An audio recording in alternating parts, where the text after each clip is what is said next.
Global supply chains remain under severe stress because of the COVID-19 pandemic. Russia's invasion of Ukraine and swift sanctions by the West could add even more pressure on supply chains, experts say. Joining us now is Interos founder and CEO Jennifer Bisceglie. Jennifer, thanks for joining us. New report out of your company, and in that report, you're saying that you've seen extensive and debilitating supply chain disruption. Talk us through this. Absolutely. We're seeing an impact to over 300,000 companies out of the US and Europe alone. And if you think about it, we are literally cutting parts of the world off from the developed supply chain, which is really causing a transparency and just a continuity problem.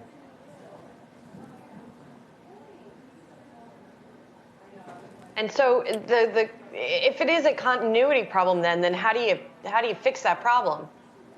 Well, I think in the last report you just heard, that prices are going up. What's happening are companies are really wrestling. They know who their direct suppliers are, the ones that they're buying from. They have no idea about the sub-tier dependencies. So what we were able to uncover just going from the US to the Ukraine is almost 500 direct supplier interactions. Underneath that, almost 20,000, and underneath that, almost 100,000. And so really getting that transparency to understand where the reliance are is the first thing to actually fix the problem. The second is to find alternative sources of supply. One of the reasons that prices are going up is sheer uncertainty of where those other sources of supply are, if they even exist. The second thing that's happening are companies are starting to stockpile products, which is really going to become a problem. And that's why you're hearing the consequence of this lack of visibility is that things are shutting down, like the factories, such as VW, BMW, Mini, et cetera. Well, Jen, this certainly is not a deflationary event by any stretch of the imagination. Are we looking at a potential new tsunami in inflation here in the United States because of these supply chain problems? I think if nothing else, Brian, over the last 24 months, the education around the supply chain has almost made us comfortable with uncertainty. So I think you are going to see prices go up. You're also going to see, again, alternative sources of supply from countries that might not have been part of the developed economy before. You're seeing China having a unique opportunity. You're seeing India, you're seeing Latin America stand up and say, we can do this too. You're also seeing people just getting more comfortable with not having gas at the pump or paying more for gas or not being able to get the produce that they want to get because of the disruption of the food supply. So I think that this is kind of the new normal. And over the next, call it 6 to 12 months, you're going to see a smoothing out of costs, a smoothing out of inflation, but also just us getting used to going to different places to buy what we used to get or going without.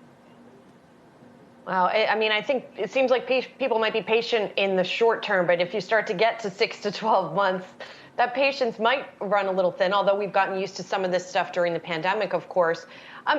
Jen, mostly what we hear is that the solutions to supply chain disruptions are a long-term fix, right? If you're ultimately going to fix them or remake them in some way, that it's going to take time. I mean, how much time are we talking about here? And is it actually going to get fixed? Like, is there the will here on the part of public and private entities to even do so? I think it's a really great question. And I go back to my mother for the first time ever understands what I do for a living, because this is literally the consumer. And so I think there's a business to business realization that this is the new normal. And I think there's a business to consumer. And so, as I mentioned, I think we're going to get used to paying for more things, whether it's gas at the pump. I think you're also going to see different parts of the world stand up and say, I have innovation, I have skill set, let me enter the market to provide alternative sources. I also think, again, that we're going to see some of the uncertainty have to slow down. Businesses simply cannot keep operating with this whack-a-mole approach to fixing the problems in the supply chain. So you are absolutely going to see an investment, and we already are with our customers, of that transparency, of that mapping of the extended supply chain, and the use of technology to actually predetermine or pre-solve for business continuity, which is really what's going to fix, the pain that we're feeling in the stores and at the pump. Lastly, Jen, how are some of these big companies dealing with this? How are they trying to mitigate this problem? So, it's a really great question, Brian, and nothing ever gets ahead of actually having a conversation with your supplier to actually talk about, this is what's happening to us. What are you seeing in the market? I think the second thing is, as I mentioned a minute ago, it's got to be the investment in technology. No longer is just surveying your supplier once a year and saying, tell me the health of your company good enough, because we have seen over the last 24 months, whether it's a pandemic, whether it's a ship going sideways, a canal, cyber breaches and ransomware, these hits keep on coming and these shocks to the supply chain keep on coming. And so what businesses are doing, they're having tighter relationships with their supply chain. They're investing in technology to provide the multiple tier visibility into the supply chain.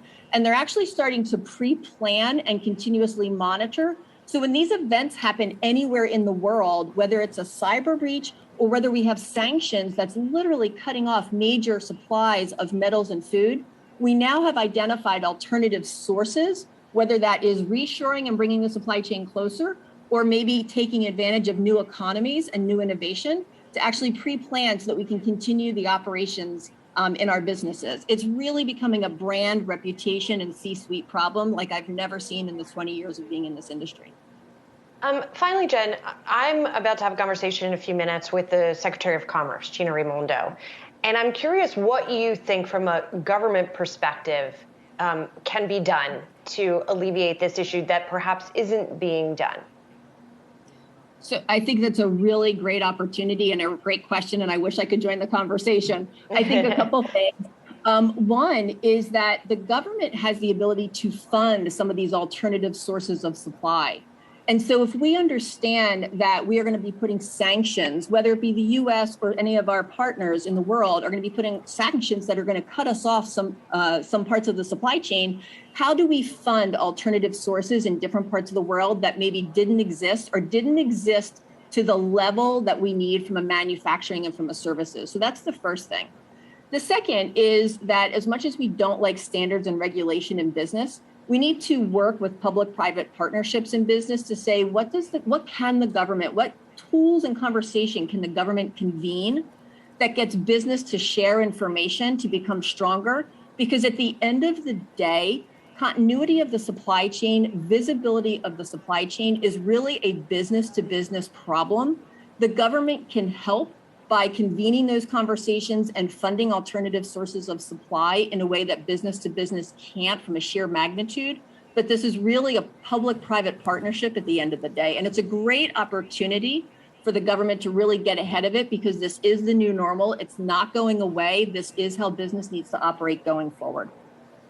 Indeed, it is. Really helpful insights here this morning. Interos founder and CEO Jennifer Bisceglie. We'll talk to you soon.